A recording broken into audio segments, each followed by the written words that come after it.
Is the Epistle to the Romans, chapter 1, verses 16 through 25. But it looks like in your program, quite a few verses are missing. So I hope you have a Bible handy so you can follow along. Uh, it's the same passage as the one I preached on 2 weeks ago, Romans 1, 16 through 25, and Jeremiah 17, 9. For I am not ashamed of the gospel, because it is the power of God that brings salvation to everyone who believes, first to the Jew, then to the Gentile.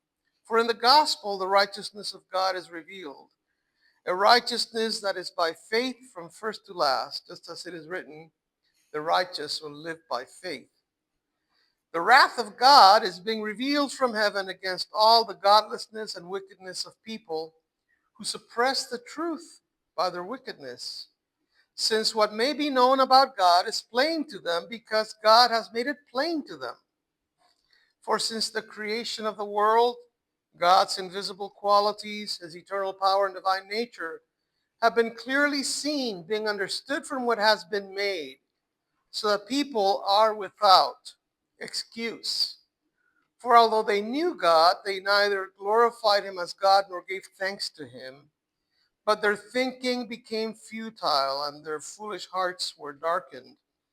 Although they claimed to be wise, they became fools and exchanged the glory of the immortal God for images made to look like a mortal human being, and birds and animals and reptiles. Therefore, God gave them over in the sinful desires of their hearts to sexual impurity, for the degrading of their bodies with one another. They exchanged the truth about God for a lie, and worshipped and served created things rather than the Creator, who is forever praised. Amen. Jeremiah 17:9. The heart is deceitful above all things and beyond cure. Who can understand it?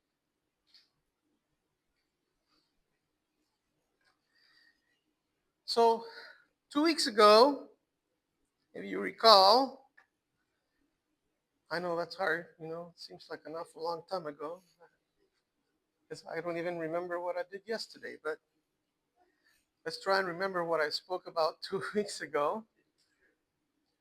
And I talked about our society losing its moral bearings, and I cited various examples of the moral confusion in our world today. We see wrong actions being celebrated as good, and good actions being punished as wrong. In short, people can no longer hear the voice of conscience. I said that pretty much the culture has become conscience blind, right? Can no longer tell the difference between right and wrong. In fact, the conscience of the majority of people has become silent. And I pointed out, as the epistle to the Hebrews does, that this happens because of the deceitfulness of sin, that sin deceives us. Sin deceives people into thinking that the wrong that they are doing is the right thing to do. That's why people do bad things. They don't do bad things because they think they're bad. They do bad things because they think they're good, at least for them. So what we see in the broader culture is that sin is no longer taken seriously. Sin is no longer taken seriously. I said that we now use the language of illness to refer to a lot of evil acts. And so we see many acts and behaviors that in the past, if you look at history, things in the past that were stigmatized and even criminalized are now ignored and in some cases even celebrated. So for example, in the past, Mormons had to flee to Utah Territory because of the general opposition by the broad American population, their opposition to polygamy. And so the Mormons ran away to a barren place called the Salt Lake, the Great Salt Lake, Utah Territory. Well, today, polygamy is celebrated as polyamory. Mormons are no longer practicing polygamy, but many people in the secular culture are. They're not even religious. The Mormons did it because of religious conviction, but secular people do it because they just like having many lovers at the same time. Back in the 60s, and I think even into the 70s, FBI Director J. Edgar Hoover kept his cross-dressing ways secret. You all know that, right? J. Edgar Hoover was a cross-dresser. In our day, if you're a man who pretends to be a woman, you get to be appointed Assistant Secretary of the Department of Health and Human Services. And you show up to work every single day with a dress and high-heel shoes, even though you're a man. In the past, abortion was something done secretly, with very harsh legal repercussions to doctors who performed these abortions, and great stigma was attached to all who were involved in abortions. Today, you have the state of Massachusetts passing a law granting no gestational limits on abortion.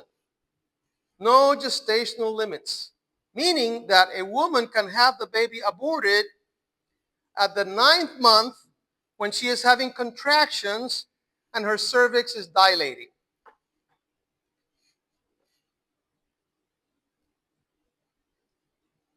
A baby ready to be born, minutes from being born, can be snuffed out. And that was applauded by legislatures in Massachusetts. And so the conscience of much of humanity has become silent, so that with each passing decade, we plunge deeper and deeper into moral relativism and chaos. And we said that this happens because of the deceitfulness of sin. Because clearly a baby about to be born does not have to be killed.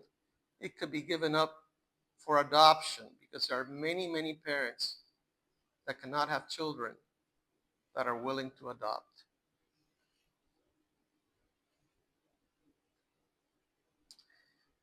But Paul actually, here in Romans 1, lays out the specific factors that facilitate sin's deceitfulness on human beings. What is it that causes human beings to be deceived by sin? Well, pretty much human beings want to be deceived, right? As it says in John 3, that the light came into the world in the person of Jesus Christ, but human beings chose the darkness instead of the light because their deeds were evil. And so what is the first factor that facilitates sin's deceitfulness? The first is invincible ignorance. Invincible ignorance. Right here in verse 21, it says that although they knew God, they neither glorified him as God, nor gave thanks to him, but their thinking became futile, and their foolish hearts were darkened. That human beings, even though they knew God, did not glorify God nor give thanks to him, but their thinking became futile. And so what I'm calling invincible ignorance is in fact this futile thinking. Futile. You know what the word futile means? It means pointless, right? It's pointless.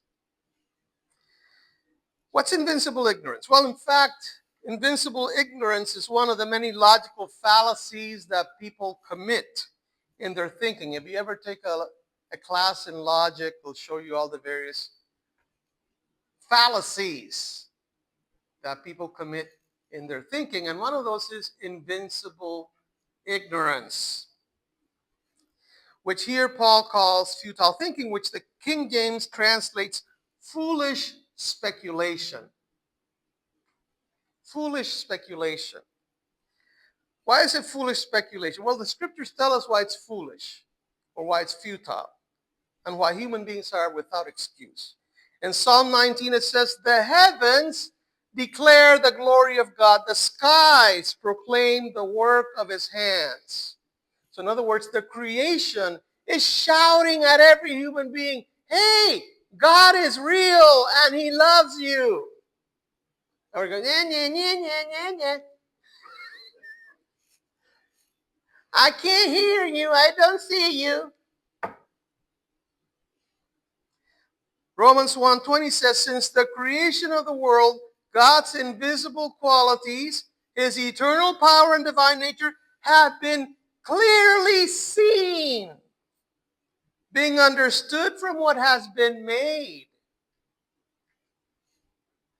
So the creation, you don't have to read the Bible to know anything about God. Just look at the world around you. Think about your own existence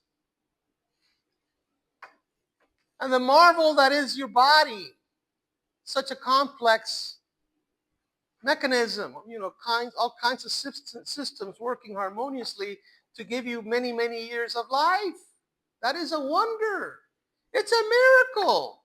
We experience a miracle every day, every moment. But Psalm 14:1 says, the fool says in his heart, there is no God. There is no God. So even though everything reveals God, the fool says, I see nothing. I hear nothing. It's like the German guy I see nothing. I see. Remember that in Hogan's Heroes? As they're trying to escape. I see nothing. I see nothing. They're trying to escape right under his nose, right? But he doesn't want to acknowledge it. The evidence for God is everywhere around us if we would just acknowledge it, but instead we choose to ignore it, because then we would have to take responsibility for our actions, just like that German soldier sergeant would have to take responsibility for the Americans escaping from the concentration camp if he acknowledged it, right? So let me illustrate this fallacy of invincible ignorance. Now, this is before my day, maybe not before your day, but in the old days, back in the 19th century, back in the early 20th century, before there were supermarkets, people would have to get their food and other household supplies at the general store, right? And in those days, both cheese and soap were each cut to order from large blocks, right? Large blocks of cheese or large blocks of soap. So, taking that, there's this story of a customer that comes to the shopkeeper and says, I would like half a pound of that Jack cheese you got there. And the shopkeeper answers, sir, that is not cheese. It is soap. Looks like cheese to me, says the customer. I'm telling you, it is soap, says the shopkeeper. Let me try a bite. So the shopkeeper cuts a small piece of the block of soap and hands it to the customer, who puts it in his mouth. The customer says, "Tastes like soap, but it's cheese."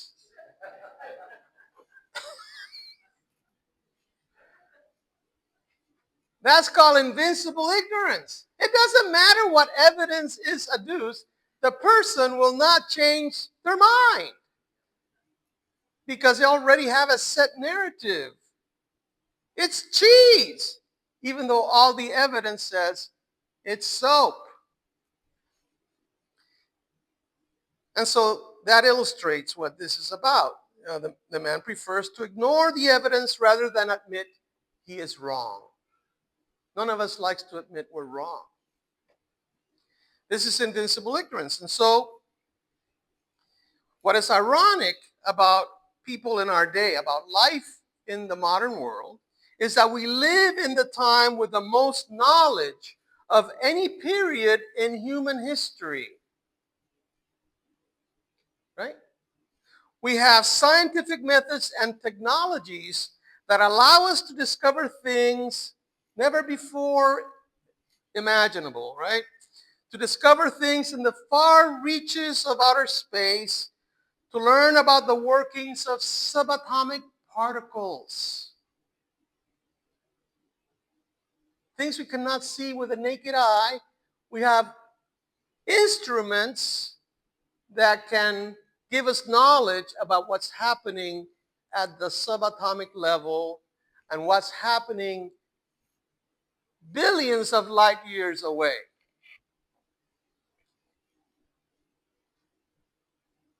And yet, instead of marveling at God's majestic intelligence and creativity in making such an amazing and complex universe, instead of that, human beings want to argue that all this came about by accident, by random chance, and is purposeless and meaningless.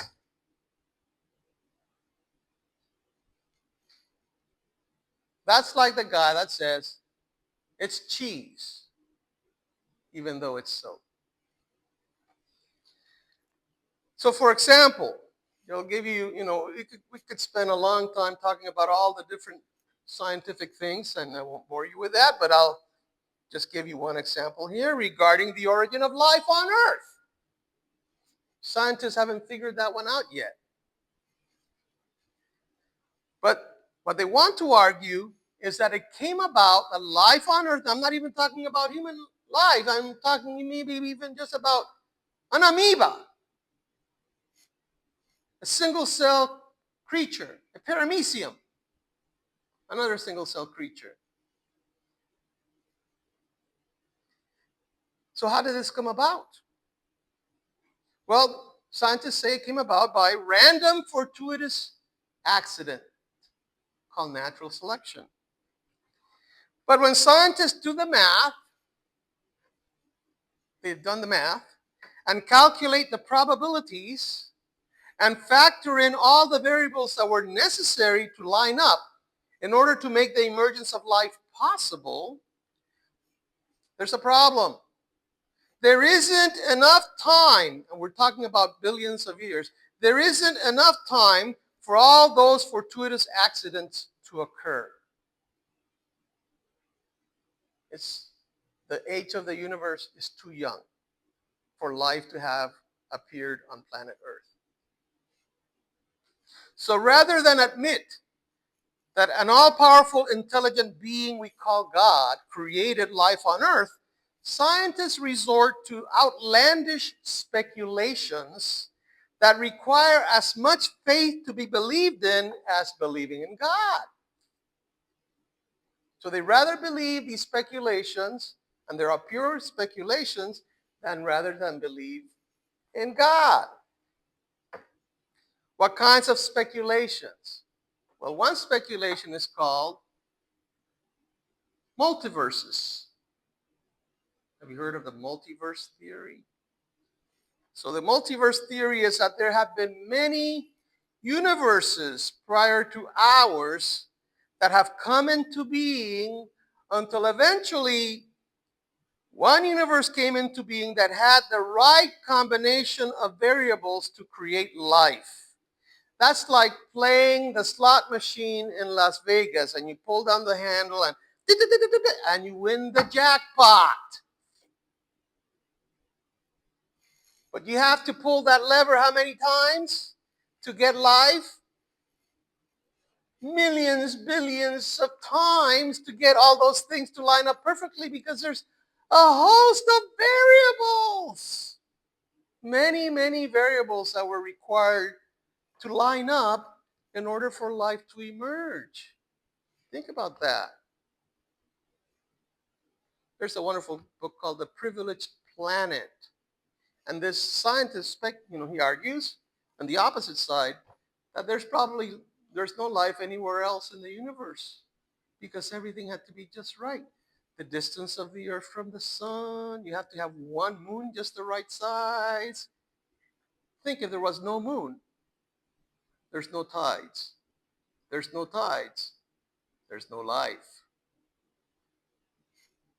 The size of the Earth has to be just right because if the Earth was any bigger like Jupiter, we'd be crushed by gravity. Could be walking like this.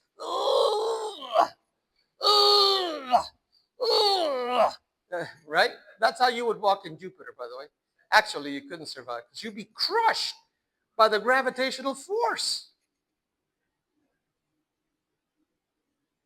And if it's too small, then you would just float away.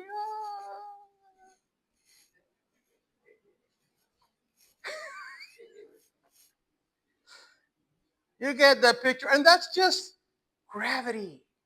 The force of gravity had to be just right. It's like the Three Bears story.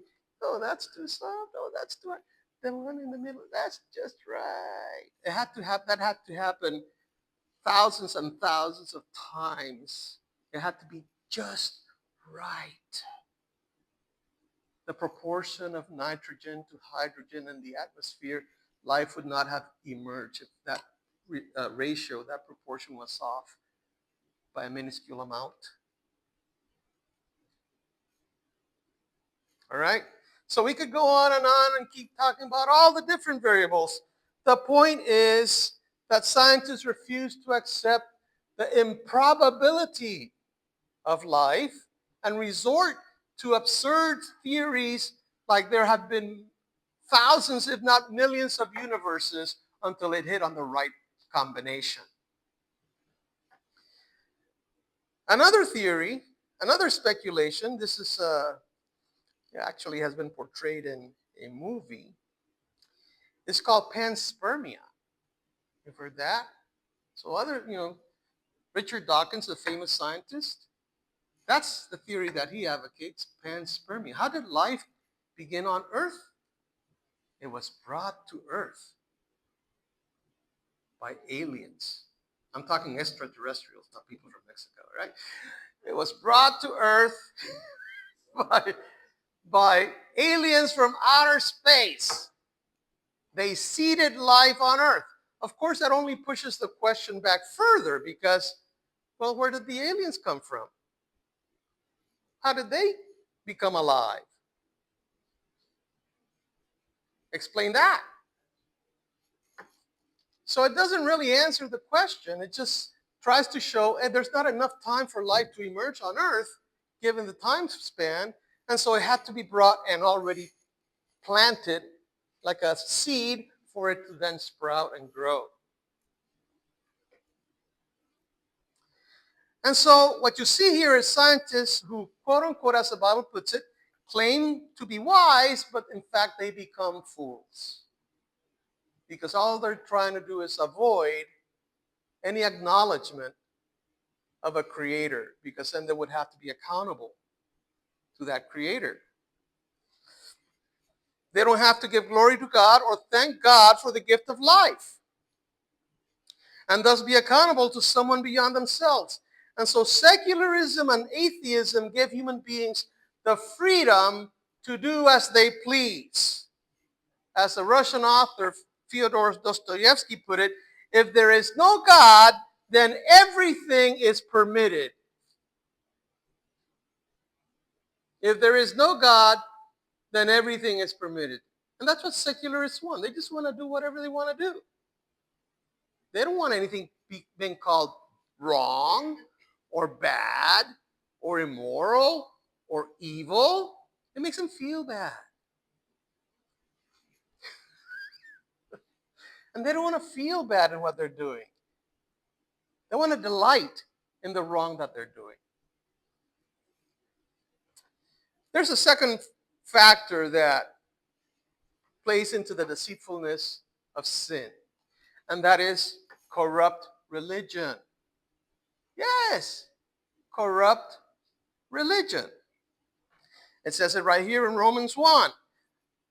It says, they exchanged the glory of the immortal God for images made to look like a mortal human being, and birds and animals and reptiles. Right? These people have thought they're wise. This is what the supposed wise people do. They take the glory of the immortal God and replace that with images of mortal human beings and birds and animals and reptiles and worship that. They worship that. So in order not to be accountable to the true God, human beings invent religions. By inventing religions, human beings can then legitimate or validate their sinful acts. Right? So people do bad things, and then they come up with a religion to say, hey, that's okay. That's how the human mind works. So the God of the Bible made us humans in his image, distinct from animals, and God challenges us to rise above our biological, animalistic impulses and willingly submit our intelligence, will, and emotions to a divine moral order. Okay? But what you hear today, of course, is that we got to get closer to nature. And we need to treat nature with respect, obviously, and take care of it. God entrusted it to us. But what do scientists say about who we are? The theory of evolution says we are animals. And that's all you are. You're an animal. You're an animal. And so people take that idea as, oh, I'm an animal. I think I'll behave like an animal.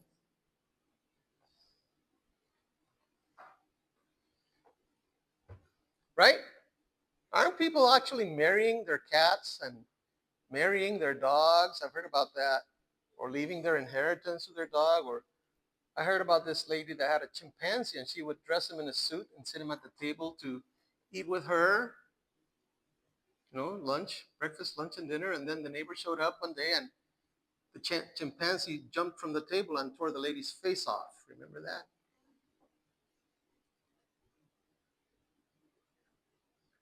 No, animals don't behave like human beings. We want to humanize them, or we want to become like the animal.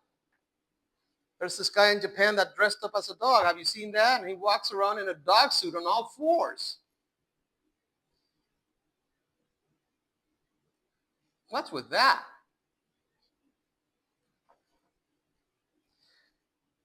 God challenges us to rise above our biological, animalistic impulses. But notice the difference here, because we're created in the image of God, we partake, we share in God's divinity, but we are not God. Paul makes it very clear here that they exchange the glory of the immortal God. God is immortal. We are not. We are mortal.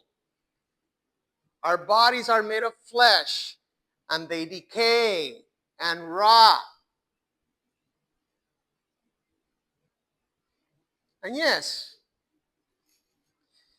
that means that God is different from us.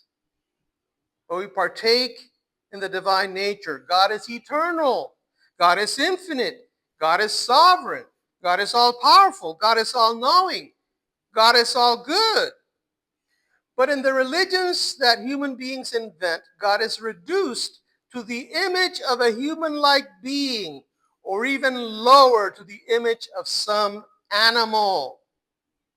In other words, human beings create a God that shares our flaws, or a God that has limitations and can therefore be controlled. That is why non-biblical religions are about magic, witchcraft, fortune-telling, divination. Right? Why do people look at the horoscope? Why do people go to psychics? Why do people go to spiritists and bring up the dead? They want to be able to control their future, to control their lives, to control who their lovers are. And so they have all of these formulas that they supposedly perform to control their God, to go and do harm to someone or to bind someone to them or something of that sort. Biblical religion says, it's not about controlling God. You're supposed to surrender. Surrender to God. He is Lord. He is sovereign. And it's not for you to manipulate God to satisfy your whims.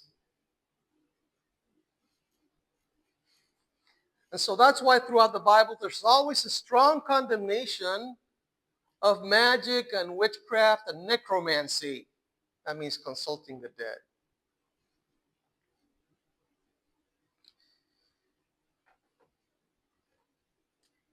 And so what people are looking for is an excuse to do whatever it is they want to do.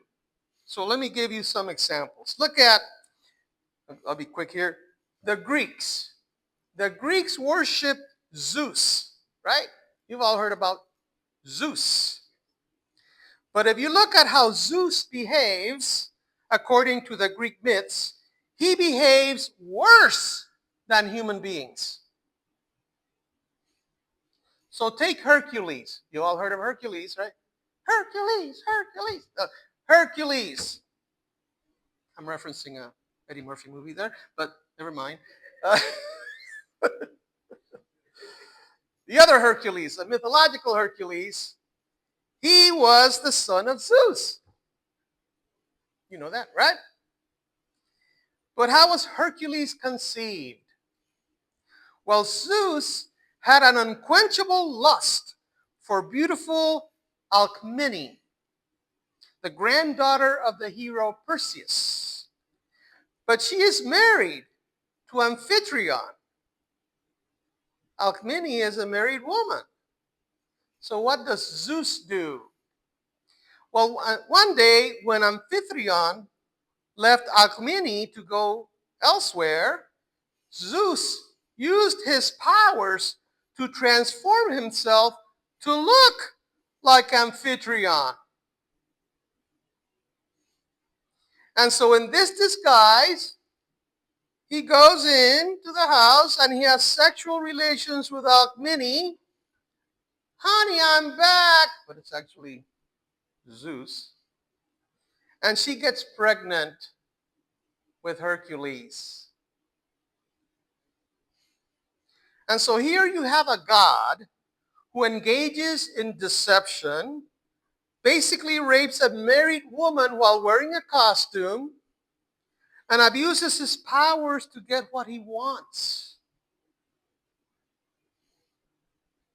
And so inventing this God allowed the Greeks to justify lying, raping, if they could get away with it, and using whatever powers at their disposal to get whatever they wanted. If our God can do that, we can do it too.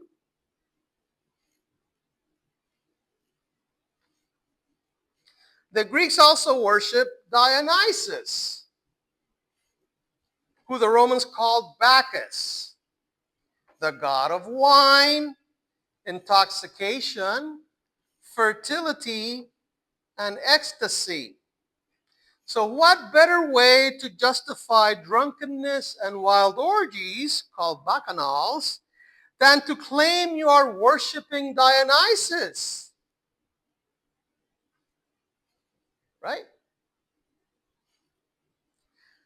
The Aztecs, they worshiped Huitzilopochtli, the sun god, and they sacrificed thousands of captives by pulling out their hearts from their chests. Why did they engage in this bloodshed? Because Huitzilopochtli, their primary god, did it himself. Huitzilopochtli created the moon by dismembering his sister, Coyolxauhqui, and he created the stars in the heavens by killing his brothers, the Mimixcoa. And so if the universe is created by the God engaging in killing, then the universe is sustained by his creatures, the Aztecs, by them engaging in killing. It's called mimesis in religious studies theory. Human beings imitate their gods, but often the gods are created to validate what you already want to do.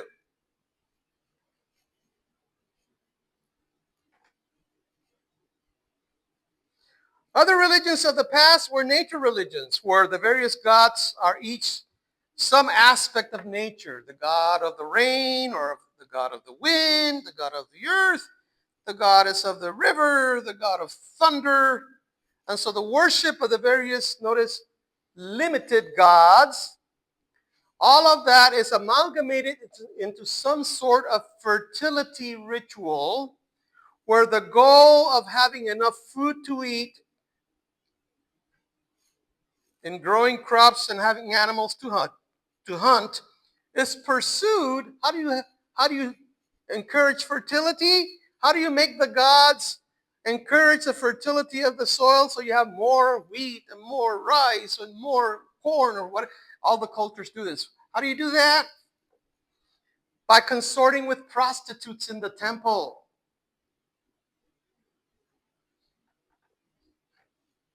Honey, I'm going to the temple. I'm going to go worship. Really? Yes. Plenty of prostitutes for me to visit. But it's worship.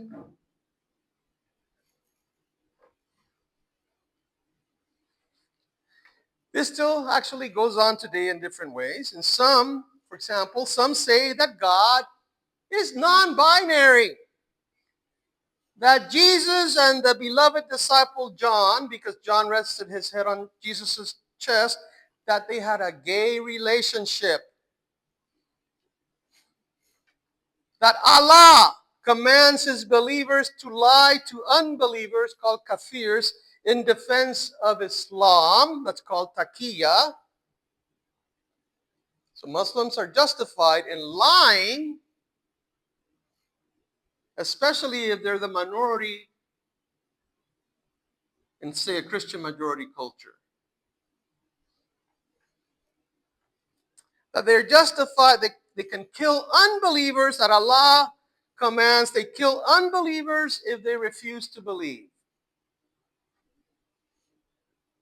There's some in our day that say that the earth is the mother goddess Gaia, who is best worshipped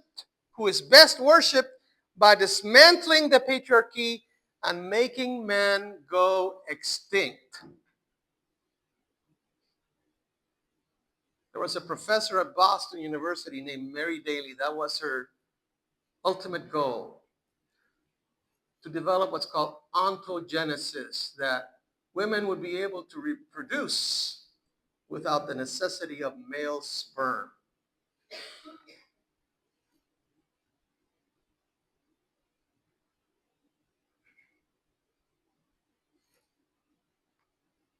She got in trouble because she would not allow male students in her class.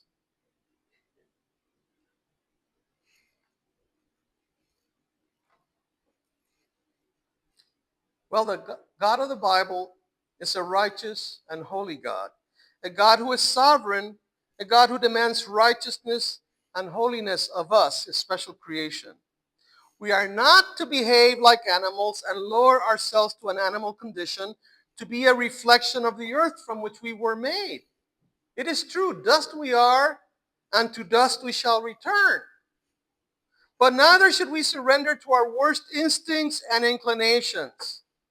Instead, the scriptures show that we have the divine breath breathed into us. And so while we have breath, which is called ruach, which is the same word used for the Holy Spirit, it means that we are spirit and not just animals. And therefore, we should seek to live a spiritual life worthy of the God who created us.